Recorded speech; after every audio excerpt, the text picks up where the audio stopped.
శ్రీమాత్రే నమః. అందరికీ నమస్కారం అండి. ఈ వీడియోలో ఈరోజు పంచాంగ వివరాలతో పాటు పాటించవలసినటువంటి విధి విధానాల గురించి కూడా తెలుసుకుందాం. 2026 ఆగస్టు 3 సోమవారం పంచాంగం. స్వస్తి శ్రీ చాంద్రమాన శ్రీ పరాభవ నామ సంవత్సరం దక్షిణాయనం గ్రీష్మ ఋతువు ఆషాఢ మాసం బహుళపక్షం పంచమి తిథి. ఈ రోజు సూర్యోదయం ఉదయం 5:42 ఉంది. సూర్యాస్తమయం సాయంత్రం 6:29 ఉంది.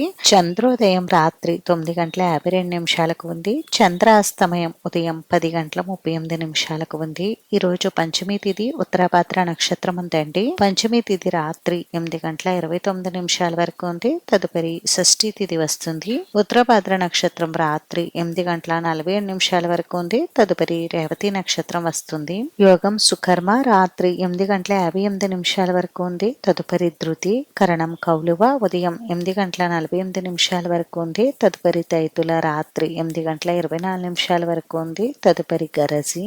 ఇప్పుడు ఈ రోజు ఉన్నటువంటి శుభ సమయాల వివరాలు తెలుసుకుందాం.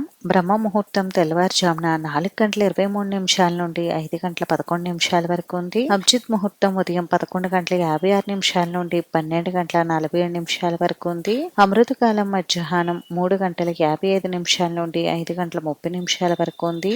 ఈ రోజు శుభ సమయం అయితే లేదండి. ఇంక ఈ రోజు ఉన్నటువంటి అశుభ సమయాల వివరాలు తెలుసుకుందాం. వజ్రం ఉదయం 6:36 నుండి 8:02 వరకు ఉంది. దుర్ముహూర్తం మధ్యాహ్నం 12:33 నుండి 1:24 వరకు ఉంది. తిరిగి తదుపరి దుర్ముహూర్తం మధ్యాహ్నం 3:07 నుండి 3:58 వరకు ఉంది. రాహుకాలం ఉదయం 7:30 నుండి 9 వరకు. యమగండం ఉదయం 10:30 నుండి 12 వరకు.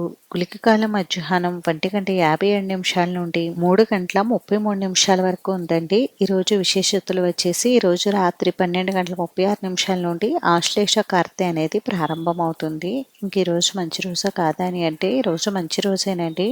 పంచాంగం ప్రకారం ముఖ్యంగా ఈ రోజు అన్నప్రాసన, సీమంతం, చిన్నపిల్లలను ఉయ్యాల్లో వేయడానికి, అద్దె ఇల్లు మారుటకు, నూతన వ్యాపారాలు లాంటివి ప్రారంభించుకోవడానికి అనుకూలంగా ఉంది. ఇంక ఈ రోజు ఎటువంటి విధి విధానాలు పాటించాలి అనేది ఇప్పుడు తెలుసుకుందాం. ఈ రోజు తిథివార ప్రకారం చూస్తే ఈ రోజు సోమవారం కావడంతో శివారాధనకు చాలా అనుకూలమైనదిగా చెప్పబడుతుంది. అలానే పంచమి తిథి కాబట్టి వారాహి అమ్మవారి పూజ నిర్వహించుకుంటే మంచిదండి. ఈ రోజు ఉదయం కానీ ప్రదోష సమయంలో కానీ పరమేశ్వరుడికి శివాభిషేకం, బిల్వార్చన వంటి కార్యక్రమాలు నిర్వహిస్తే మంచిది. అలాగే శివాలయ దర్శనం చేసుకున్నా కూడా మంచి ఫలితాలు కలుగుతాయి. ఈ రోజు వీలున్నన్ని సార్లు ఓం నమః శివాయ అనే మంత్రాన్ని పఠిస్తూ ఉండండి. స్వామివారికి పూజా కార్యక్రమాలు నిర్వహించుకోండి. అలాగే రాత్రి సమయం వారాహి అమ్మవారి పంచమి పూజను కూడా నిర్వహించుకోండి. ఇవ్వండి ఈరోజు పంచాంగ వివరాలు అయితే. ఈ వీడియో మీకు నచ్చితే ప్లీజ్ లైక్ చేసి, షేర్ చేసి, సబ్స్క్రైబ్ చేసుకోండి.